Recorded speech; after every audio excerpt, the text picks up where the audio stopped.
Good morning! Good morning, it's Tuesday. This is a Brazilian soccer jersey signed by Pele. He wrote DFTBA on it. It was given to me by Brazilian Nerdfighters at LeakyCon, who also gave me this book, which hundreds of them read and annotated. Wow. By the way, this sideways girl is really pretty. But speaking of LeakyCon, I woke up Saturday around 8 a.m. to one of the best views in America's best city, Chicago. I threw on a Hunger Games t-shirt, brushed my teeth. What's up with this guy? He's a troublemaker. Then walked downstairs to begin my 2012 LeakyCon. I chatted with Lev Grossman in front of a lot of people and then managed to destroy my phone by dropping it from a height of approximately 8 inches, as shown in this dramatic reenactment. And I picked it up, and it was totally shattered. Then I went to a massive Nerdfighter gathering where you and I discussed the edgelessness of the universe and books belonging to their readers, and then there was a sword fight from which I, of course, emerged victorious. And then I signed for several hours with you and Lauren and Matt and other people you can see less well because this isn't my good camera. Then Valerie and I took the stuff back to the DFTBA booth and I signed posters for a few hours. I like signing my name, and not to brag or anything, but I've gotten really good at it, so this was pretty fun. Then I hung out with author friends while Maureen Johnson stared at me in that distinctly Maureen Johnson-y way of hers, and then I attended a panel called I Was a Teenage Author, in which I had to read a story I wrote for my high school literary journal. Here I am talking about an injured firefly. I had no idea what to do. It couldn't be shot as you would a dying horse, or given CPR as you would a dying human. Really?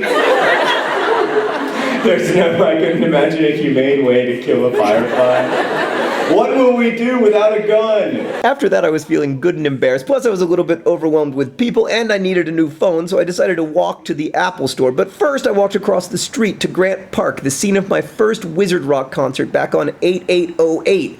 Back when YouTube was pixelated. Heck, that was the first day I discovered that people other than me knew the words to your songs, and it was also when I began to understand how awesome Nerdfighters and Harry Potter fans are IRL. Although I could never have imagined that your shows would one day look like this. Then I walked north past segwaying tourists and the line for the Art Institute and its famous lions, past a wish to be ordinary and kids playing beneath a tower of faces, across the Chicago River, past a cafe that seemed to willfully ignore the fact that Rene Descartes died before coffee was introduced to France, through the glut of tourists, to the Apple store. Walking back with my new phone, I remembered I'd forgotten to visit the Bean, where the first huge Nerdfighter gathering happened on 8808 at 8:08 p.m. when Amy Krauss Rosenthal began the beckoning of lovely. I love this sculpture, the way it reflects and distorts ourselves and our world back to us while also providing a good perch for seagulls, and I was thinking about the 4 years and 4 days between then and now, feeling, as Neutral Milk Hotel once put it, how strange it is to be anything at all. When suddenly, I am, actually.